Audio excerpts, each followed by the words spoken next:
We're about to kick things off American style here at Grand Valley's Highway 1 layout. It's back to some traditional familiar surroundings in America, somewhere where I haven't been in a long while, and neither has my counterpart here, Michael Swinnerton. No, that's very true. It's this is an interesting circuit to say the least. And this is our first time covering the series, but it's the second season of the American Super Touring Championship, expanded from a two-class field. We've gone into detail on our Supporters Guide, but it's all one type of car, the ones you know so well from our previous world, European and Japanese coverage, but this will be something new for us. Some familiar faces, some new faces, and hopefully an entertaining season and some entertaining races around one of the more classic venues.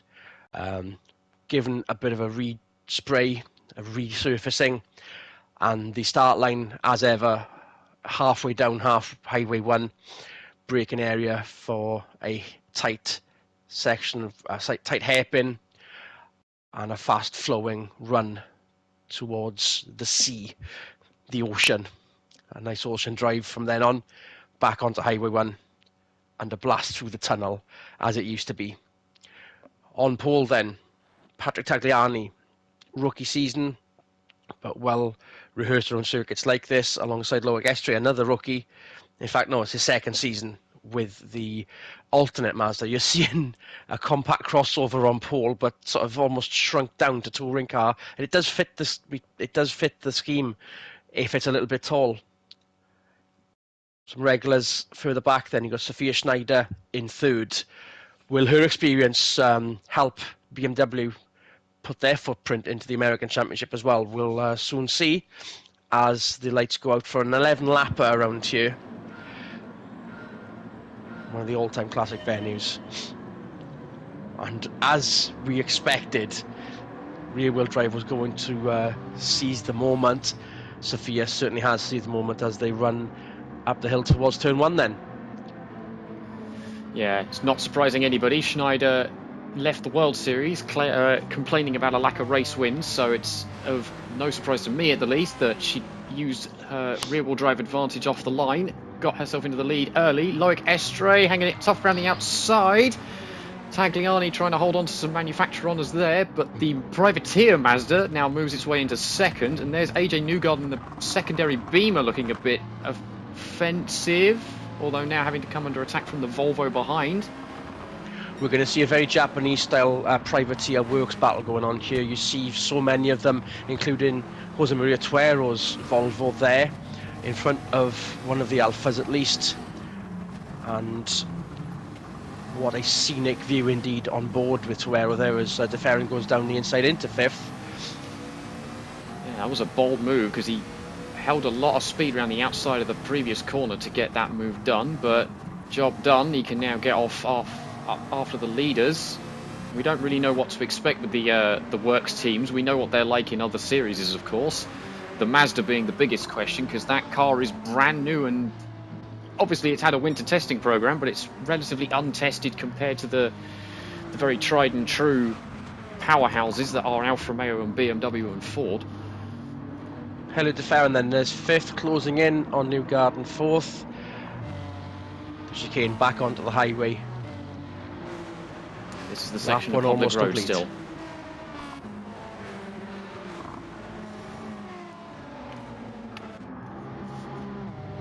Schneider already building up a bit of a lead.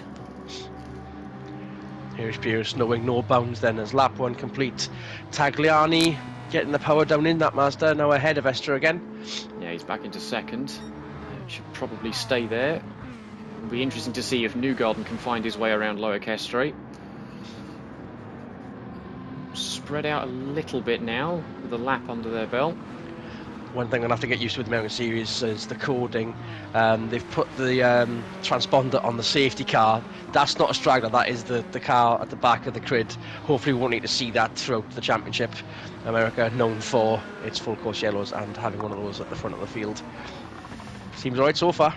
Yeah, absolutely. No dramas as of yet. I was wondering if this hairpin was going to provide any because it's a a very tight hairpin. It's deceptive, and the braking zone is downhill, which just promotes people going far too deep into the corner and having issues. From that shot there, it looks like there is no runoff at all. You're going to take a shot straight into the ocean there. It is safety. There is safety in numbers around that hairpin. So, from our perspective, absolutely fine.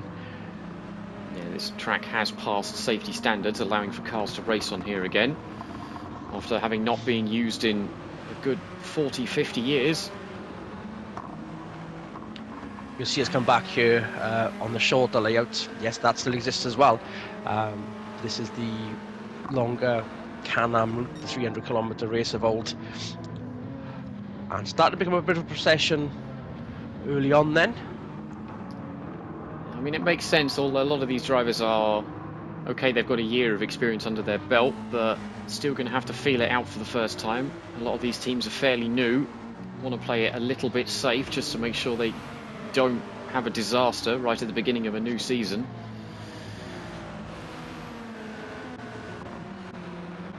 But there is an awful lot of follow the leader just going on right now.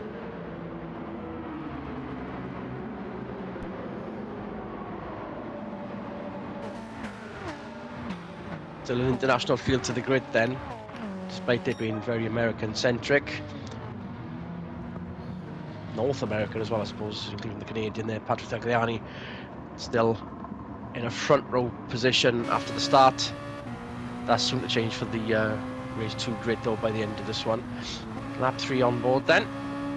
Yes, of course the standard rule applies between these two races, is top 10 reverse grid for race 2, so the person in 10th will inherit pole position for race 2, thus shaking things up a little bit. Doesn't mean to say that Schneider can't do the double if she's fast enough, but we've very rarely seen that happen across all the touring car championships we've covered. On board with Patrick Tagliani still. It seems a bit bizarre. We know Schneider's got experience, but as far as American Championship is concerned, you see the X on the back there. That shouldn't make sense, but in terms of American rookie status, it's going to have to count. It is her first year in this championship, therefore she gets the rookie sticker, despite her multiple race wins in the World Series. But she's proving her talent here and now, proving as to why she's quick and why she helped BMW get the manufacturer's title in the World Series at one point. Meanwhile, her teammate in 4th place. This is a very good start for BMW in the manufacturer standings here in America, given I think they are the only only manufacturer team with both cars in the top 10 currently. There's one Ford, one Mazda, one Alfa, technically 2 Alfa Romeos. We expect the hierarchy to be the works at the front, but there's a lot of competitive privateer entries here, including that Campbell-driven barn burner, bright as you like, Volkswagen Golf. Yeah, you'll spot this one in a crowd. I mean, that's the other thing that manufacturers are going to have to contend with, is, of course, all the privateers have got that year's worth of experience under their belt, running as the TC category in the previous season with the V8s knocking around at the front. Now then, Montoya gaining on Elliot Mayfield here, the former Dodge runner. Still getting to grips with a front-wheel drive car, the Dodge team V8 runner last year. Yeah, came very close to winning the title for himself, but William Gordon in the Chevy just pipped him to it as Montoya gets very close up to the back bumper there. Almost sensed a hint of Latin aggression, but still facing the right way round.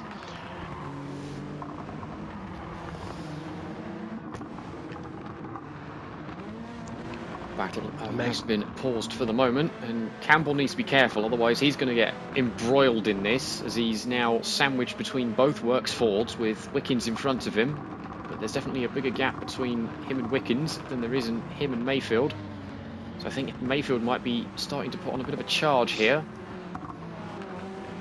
Back over the legendary bridges. They've held up well, they've reinforced these over the years.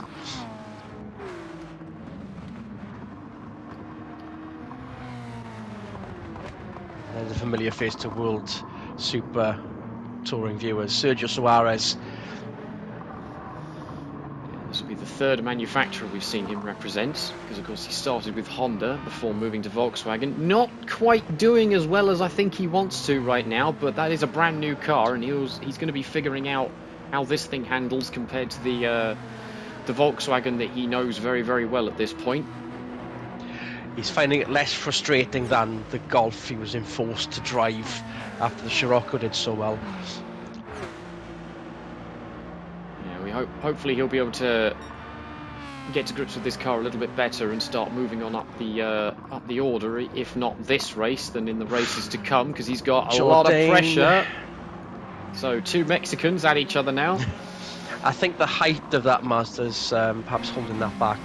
No matter how much aerodynamics, that's going to be a lot of drag for a tall car, essentially. Very potentially, yes. And it's certainly showing it now, because Jourdain's Honda now all over the back of him. Braking for the hairpin. Nice and neat through there. Suarez holding on to the place for now, and he's still in the points, but he does need to be careful, because of course one mistake and he'll end up with a nil point finish, which is certainly not how you want to start your season off. Just running a good defensive line so far.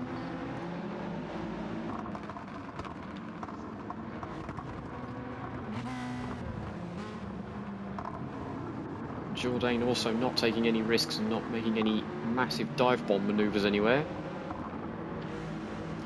So third place Estre currently with the fastest lap then. 2 points in, almost in the bag. Wait for the end of the race. Maybe it is all sorted as far as the fastest lap's concerned, despite very warm skies above.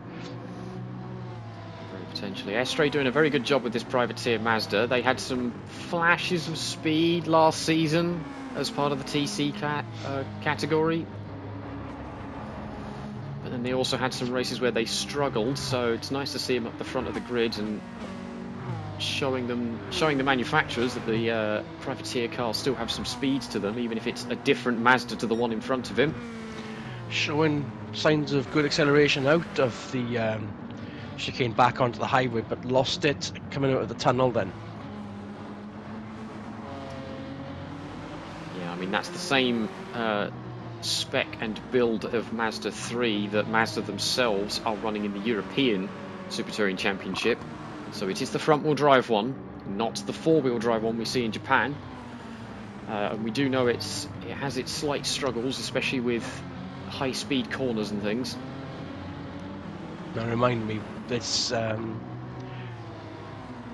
particular championship kind of did have its own individual quirk that sort of left after first season, and it hasn't been replaced. So you mentioned the lack of four-wheel drive there, and I'm not expecting that to be in any of these cars either. Something we should have highlighted.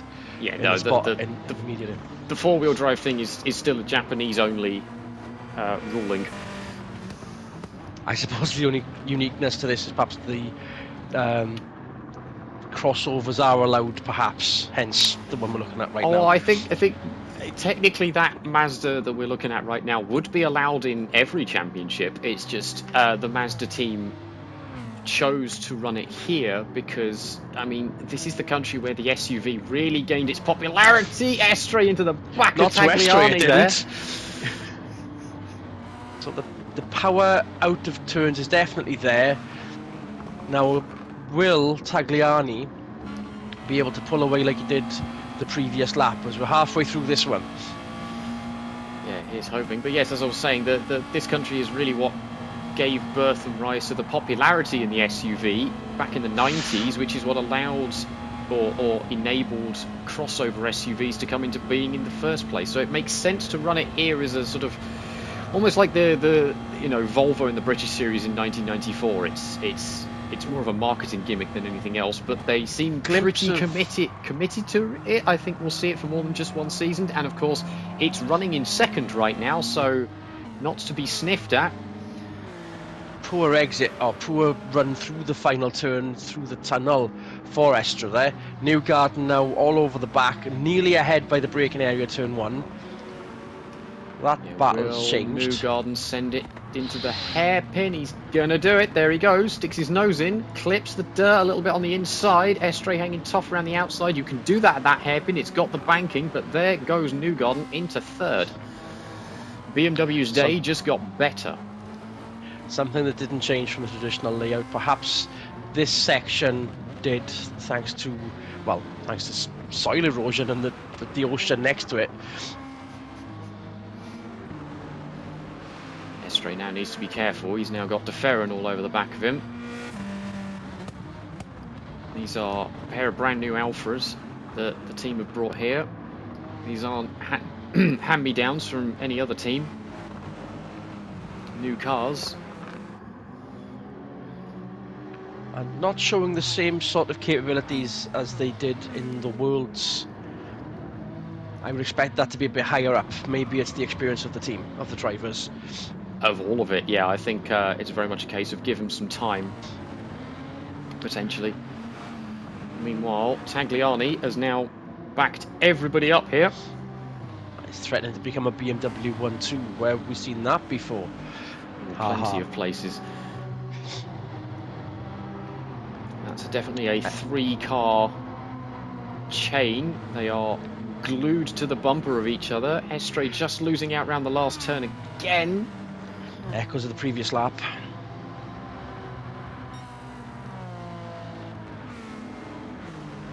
Tagliani also, a bit of a wiggle on the braking there. I was going to say has the better top speed over the BMW, but lost some stability there going into the hairpin. But somehow in doing so, they've all managed to catch up Schneider a little bit. So now this is a 4-car train for the lead. On a decent top 7 or 8 pack, the midfield starting to fall back. We now have a straggler, the safety car having long since pitted. First lap only for them, and thankfully still the case. Despite Estre's struggles, he still holds the fastest lap. I think Schneider is possibly just managing her tyres a little bit, hence the other cars catching up, or maybe she's trying to back Tagliani into Newgarden to try and guarantee the 1-2 finish for BMW. Meanwhile, there goes De Ferran, having a go. Not quite this time though. And this is the part of the track where Estre seems really strong, able to make up a lot of ground. I wonder if Estre is, despite the fast laps. Yeah, I think that podium attempt is now lost, perhaps. We'll have to see how well he does through here, through the tight. Misses the apex there. Unless it's goes for a late apex there, I suppose. Yeah, also plausible. Through the chicane nicely. We'll see if he gets a wiggle on through these corners, as he's done so in the last couple of laps. If anything, it's going to be happening at the final turn. There was a bit of an awkwardness in the car. Just to climb the curb on the inside there. Maybe not there this time by. Yeah, it seemed a bit more stable. Okay, closer than before. Not quite close enough to rejoin this battle, though. Newgarden is now looking pretty dangerous on Tagliani.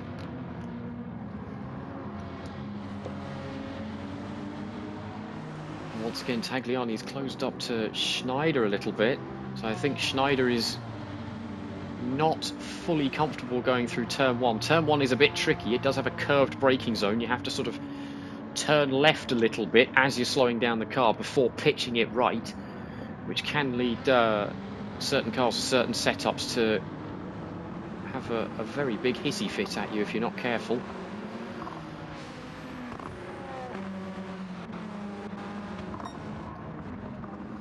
Meanwhile, bottom half of the top 10, here's the 2 4s with Ryan Campbell's Golf in between them still, so these guys have held station.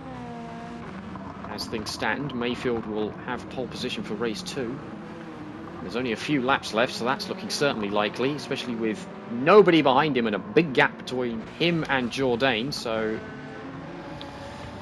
Montoya and the Alpha just having a struggling day, as is Suarez, and the other Suarez has fallen back. Yeah, those two Mexicans were next to each other. Only just in the points gaining ground. It's only, of course, surprisingly uncompetitive alphas all round, privateer and works then. Hobbs and Lawrence at the back. Well, this is a bit convenient, isn't it? We've seen this before, but in a different dimension. Yeah, I hope nothing's gone massively wrong, because we know that team can produce speed with those focuses. So hopefully they get that sorted for race 2. Meanwhile, back here, race for second, still on.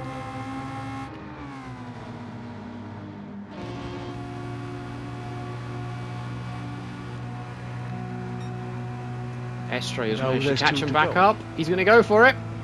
And he has. Clears him. Up to third. Oh, but then it's unstable on the braking. Newgarden, very good not to tap him round there. Could easily been a nibble. Could easily have been a pit manoeuvre.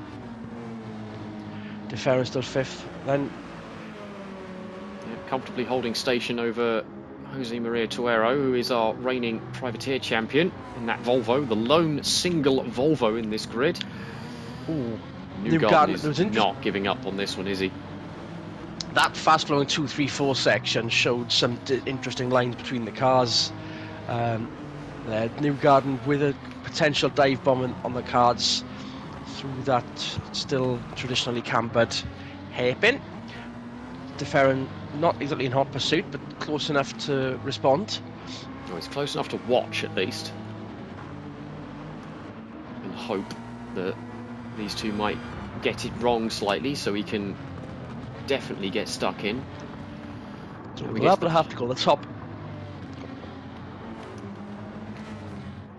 So with a lap and a half to go, top 8 could easily be in the same shot. Just depends what camera angle you look at. In fact, you see in the top 10. And these two still haven't given up. Wickens did, Newgarden did manage to get ahead then through the undulations. Yeah, Estre's certainly not giving up though. Back on board we go. Let's see if that consistency. Oh, there we go. No wiggle this time, and he's got the momentum, he's got the run. I don't know if he'll be able to fully clear Newgarden in time for turn 1, but he can certainly have a go. Oh, they are side by side at the line. This is a recipe for an overtake and delivered before the braking area. Yeah, just like last lap, but he doesn't really hold on to it because he goes deep into the hairpin, which allows Newgarden to get back alongside. Now they're going to be too wide all the way down here.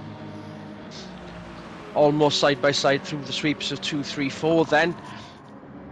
Before Estre just cut the nose off the BMW there, forcing Newgarden to tap the brakes. Back ahead then. And then but we know that how good the BMW is on its brakes. That's a universal thing, that is. We always know. So with a slightly mild start, starting to get spicy with one more lap, in fact half a lap to go.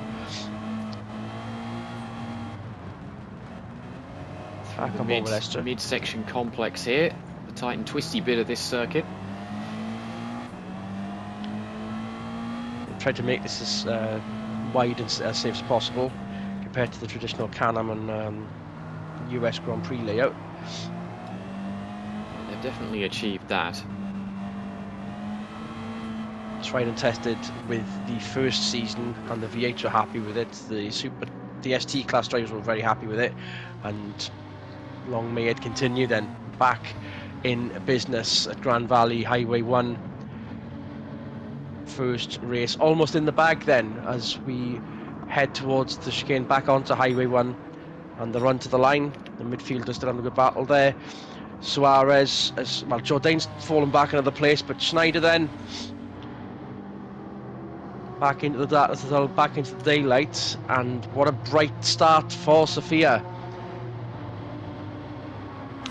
Out of the frying pan of the World Championship into the fire of the American Championship and cooking with gas. Sophia Schneider wins then. Nice stream of the top 10 across the line then. 20 plus minutes of contained action, I suppose. There was action maybe we expect too much, especially at the start of a season, start of a new season, and no less.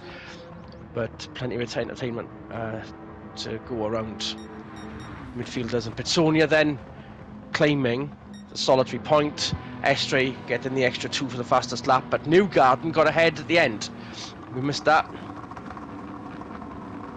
In fact, Newgarden is still holding behind Estre there. I wonder if that's a penalty. We'll soon find out.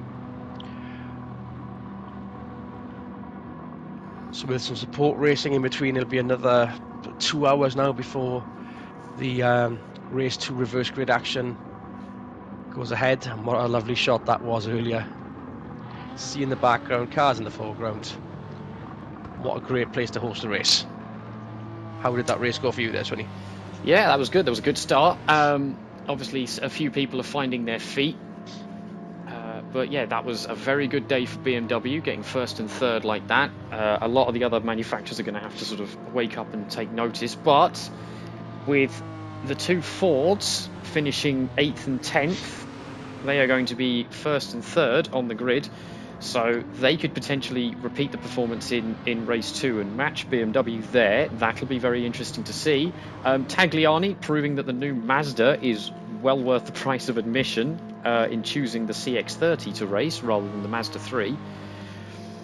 And yeah, so well done all around to the top 10.